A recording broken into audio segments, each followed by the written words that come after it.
আচ্ছা, আমাদের football federation পেশাদার হবে কবে?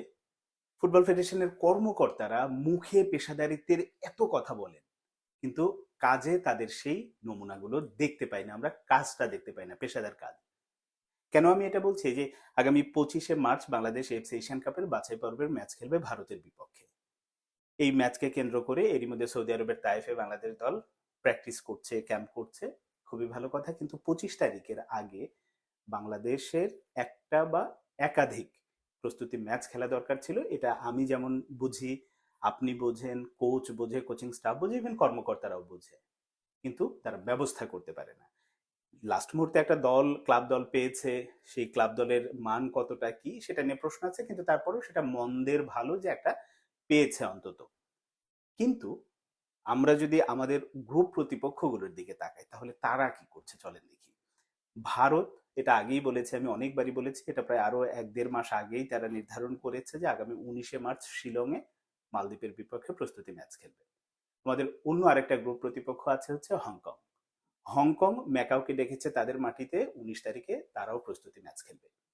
তৃতীয় প্রতিপক্ষ হচ্ছে সিঙ্গাপুর।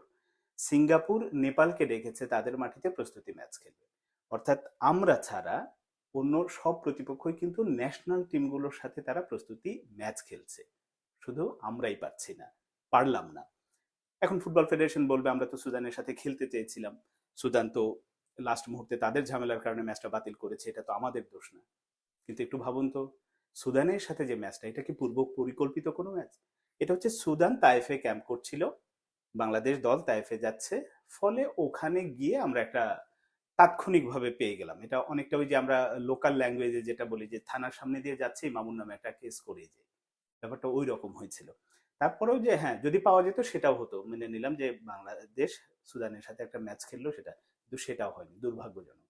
কিন্তু ওই যে শুরুতে আমি পেশাদারিত্বের কথা বললাম, আমরা কেন সুদানের সাথে হঠাৎ করে ম্যাচ পেয়ে যাব এইরকম একটা ভাবনায় ছিলাম? আমরা কেন অনেক আগে থেকে পরিকল্পনাটা করলাম না? কারণ এফসি এশিয়ান কাপের বাছাই পর্বের এই যে সূচিটা নির্ধারণ হয়েছে, এটা তো হঠাৎ করে রাতারাতি হয়নি, তাইফে যাওয়ার আগে হয়নি, এটা আরো 6 মাস আগে হয়েছে। তো আমরা এই ম্যাচকে কেন্দ্র করে কেন এরকম পরিকল্পনা করলাম না? ফুটবল ফেডারেশনের আসলে কাজটা কি আমি জানি না।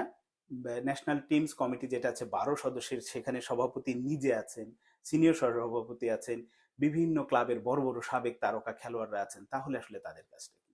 তারা কি ওই যে বিভিন্ন 6 মাসে একবার, 3 মাসে একবার জুম মিটিং করবেন, অনেক কিছু কথাবার্তা হয় এবং তার আউটপুট কি হয়, জিরো হয়?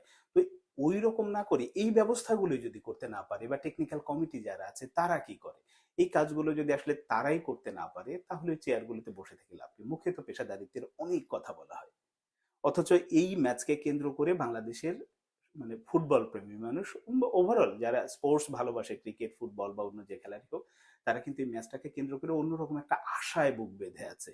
হামজা চৌধুরীর অভিষেক হবে, আমরা যদি ম্যাচটা জিততে পারি, এরকম অনেক রকম। কিন্তু এই যে প্রস্তুতিতে ঘাটতি থেকে যাওয়া, আমি আগের দিনও বলেছি যে ম্যাচ খেলতে না পারার একটা বড় ধরনের ঘাটতি কিন্তু থেকে যাবে যদি ম্যাচ খেলতে না পারে।